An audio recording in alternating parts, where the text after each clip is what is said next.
Di dunia ini, tak semua hal bisa dijelaskan oleh logika. Selamat datang di Boy Cerita Misteri, tempat di mana misteri bukan sekedar cerita, tapi kenyataan yang mengintai.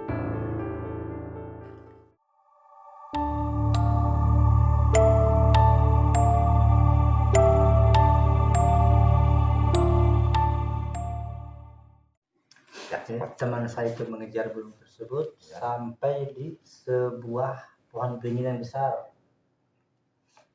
Burung itu hinggap di sana, kemudian ditembak sama teman saya sehingga mati si burung itu. Nah, baru ketahuan ternyata itu burung kedasi. Kalau di Bandung itu burung kedasi itu burung uncuing. Sulit uncuing kalau orang Sunda bilang nama itu. Burung kedasi. Cuman, nah di situ mulai ada kejanggalan karena begitu jatuh bukan suara burung, tapi kayak ada orang yang jatuh dari ketinggian gitu suaranya. Suara orang gitulah. Ya, kencang. Kemudian teman saya bilang, ini mah bukan burung biasa. Nah, bangkainya kita buang, kemudian pulang. Itu sekitar jam berapa pulang? Itu masih siang, pukul 2 sore lah.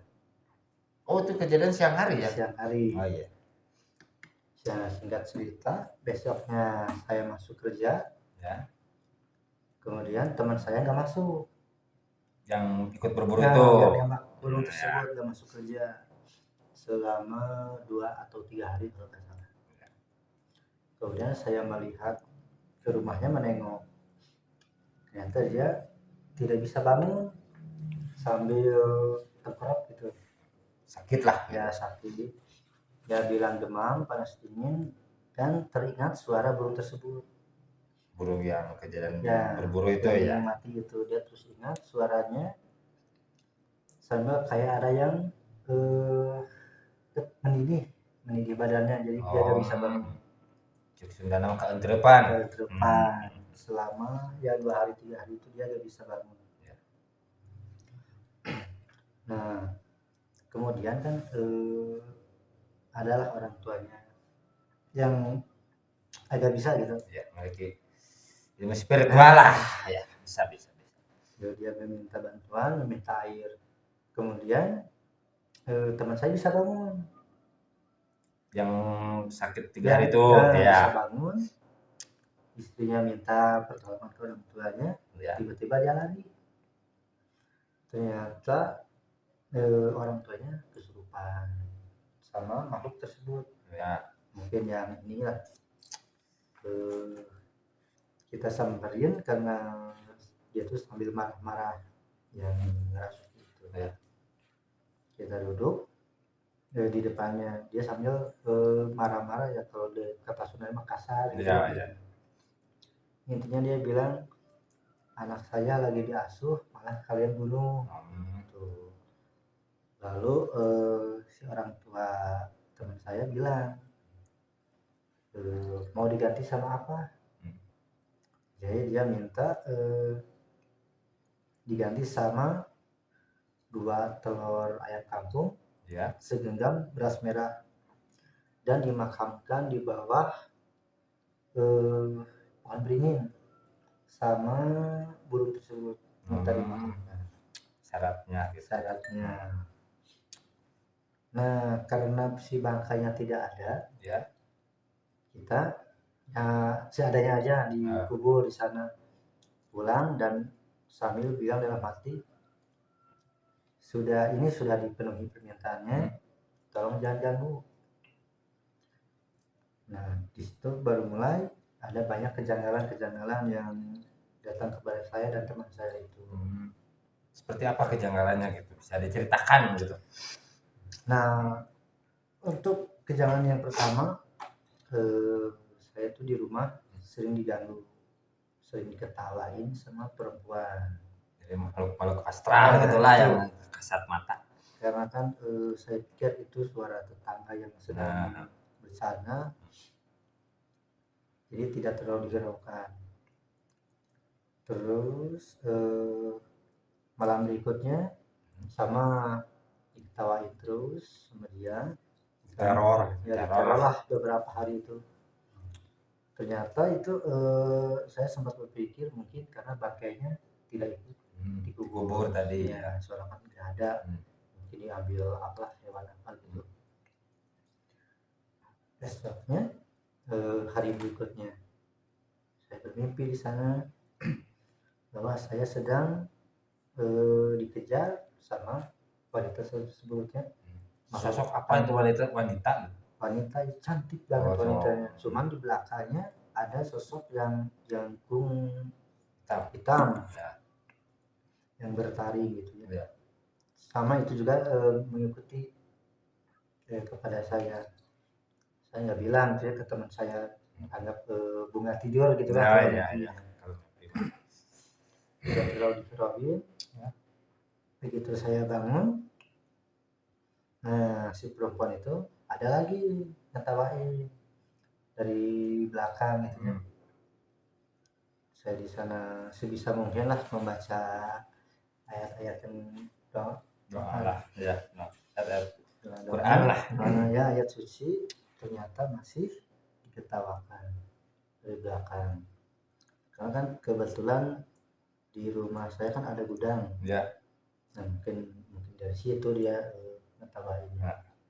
Sumber suaranya. Karena kan dilihat nggak ada gitu kan. Dicek ke dalam kamar nggak ada, mau ke gudang takut. Nah hari berikutnya bermimpi lagi ada wanita yang melambaikan tangan tapi di arah villa tersebut sambil memanggil nama saya gitu. Terus dia malah berkata kenapa nggak pernah main lagi ke villa ini.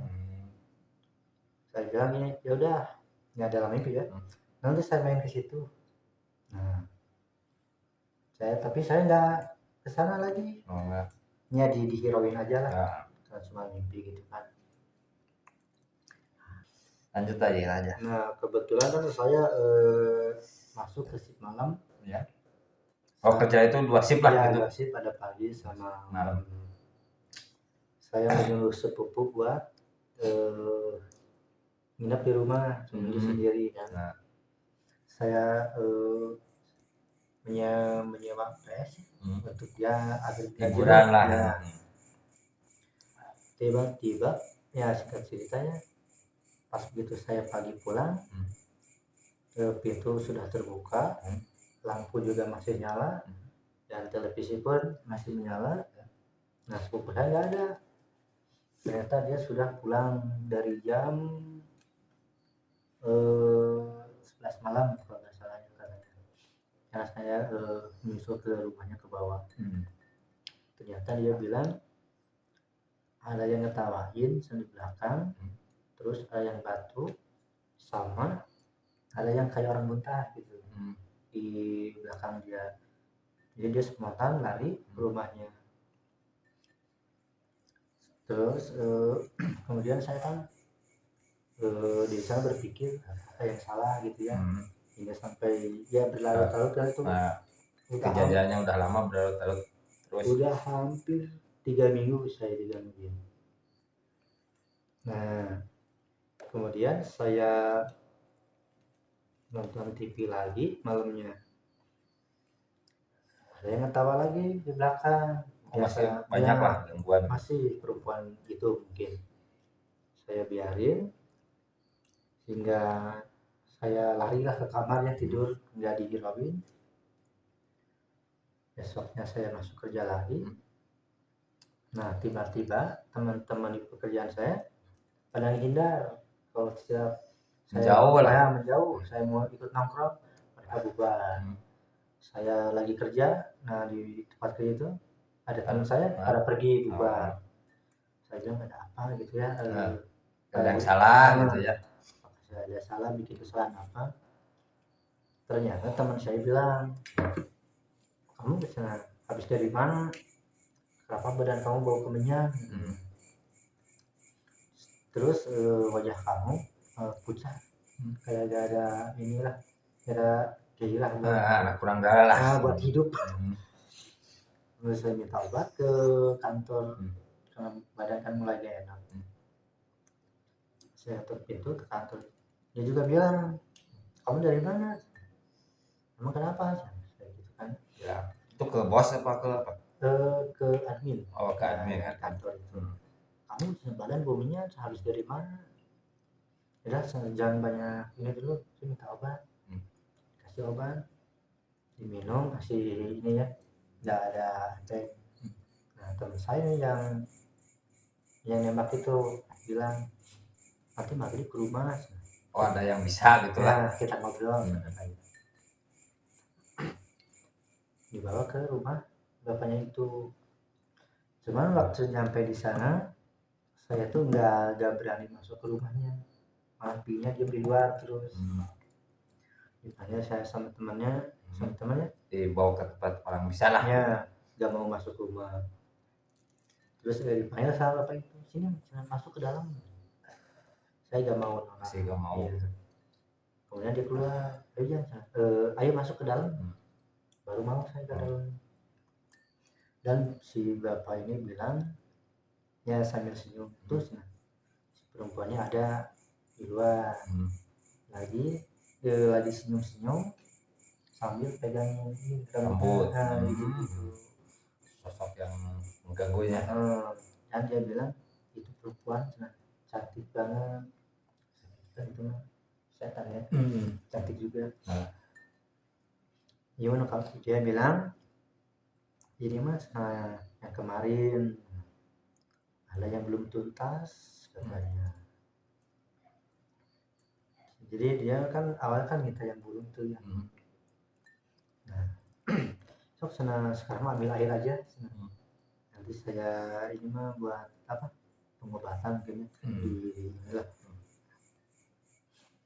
Nah, singkat cerita udah dikasih air, nah, badan mulai enak. Teman saya yang malah diganggu terus, jadi malah ke teman saya gitu. Yang bawa yang teman saya yang nembak itu, yang ngebunuh itu. Dia bilang dia juga bermimpi, katanya si wanita itu manggil dan disuruh ke sana lagi. Sama itu mimpinya sama saya gitu. Dan yang anehnya kan sudah itu ada orang ngetuk pintu, tapi dibuka nggak ada rumah. Ini pas pulang dari si bapak itu jam 8 malam. Nah, pas dilihat keluar gak ada orang. Saya masuk lagi jam 10, ketok pintu lagi, itu mah ada orang. Cuman nggak kenal. Gak kenal sama sekali lah. Nggak kenal. Dia itu laki-laki orang. Saya tanya, mau kemana? Saya mau ke Yosef. Apa saya? Ada apa? Saya ada titipan, katanya. Disuruh balik lagi ke sana. Saya bilang kemana sana? Ke sana kemana? Ke villa yang di kebun itu. Ya udah bilangin, nanti saya ke sana besok. Nah pas begitu saya balik badan, lihat lagi itu udah hilang. Ya, saya cerita ke teman, semalam ada laki-laki tidak dikenal, dia nyuruh balik lagi ke sana. Gimana? Kata saya. Ya sampai sana balik lagi. Harus berdua, kata saya gitu kan. Mungkin ada takut lah gitu jadi berdua. Karena kan dia yang punya ini ya, saya kena imbasnya gitu. Yang nembak gitu. Lalu si bapak itu bilang, Jan, ke anaknya, si Yosef itu yang mana? Ya itu si Usuk. Oh, emang kenapa Pak? Kemarin ya bapak mimpi dia sebenarnya wanita itu ingin menitipkan sesuatu katanya, dan saya bapak pinta dia gak mau ngasih, ini mah buat ke teman saya sama si Yosef itu katanya. Berbentuk apa itu yang Ya mungkin nggak tahu lah karena nggak dijelasin. Dan dia bilang cari aja di bawah tubuh nanti ada satu pasang buat kalian katanya. Makanya makin yang di sana tuh nyuruh terus. Karena kan dulu saya juga sering ketiduran kan ya di villa itu, dan numpang istirahat. Singkat cerita kami berdua tuh balik lagi ke sana gitu. Balik lagi ke sana ya dengan dibekali mungkin ya dari si bapak itu ya. Ya, doa lah. Bekali air doa sama ya bacaan-bacaan lah buat menjaga gitu. Setelah sampai sana malah dicari itu malah gak ada. Gak ada yang di bawah tuh gitu. Kita sempat bingung. Lalu teman saya bilang kita tidur di sini aja, siapa tahu masuk lagi ke mimpi. Kita tidur di sana di teras ya, di villa itu. Baru juga memejamkan mata, nah tiba-tiba di ruangan belakang kayak ada barang jatuh. Belakang itu di villa itu. Itu di dalam ruangan, yang tepatnya di pinggir sumur, kan ada sumur tua belakang villa. Kita cari ke dalam, ternyata nggak ada apa-apa. Jadi ruangannya kosong gitu, nggak ada meja, kursi, nggak ada lemari juga. Nah, Itu siang kan? Itu siang. Sore lah mau ke maghrib lah. Mau ke maghrib.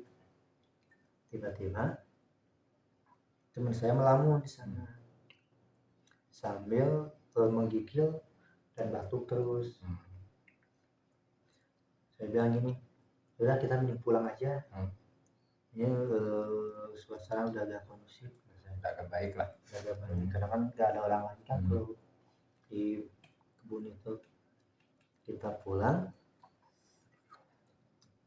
balik lagi ke si bapak ya, diceritain lah ya, bendanya itu nggak ada. Terus nah ini teman saya malah sakit ke sana. Nah kemudian si bapak itu bilang udah nanti biar bapak aja yang ke sana.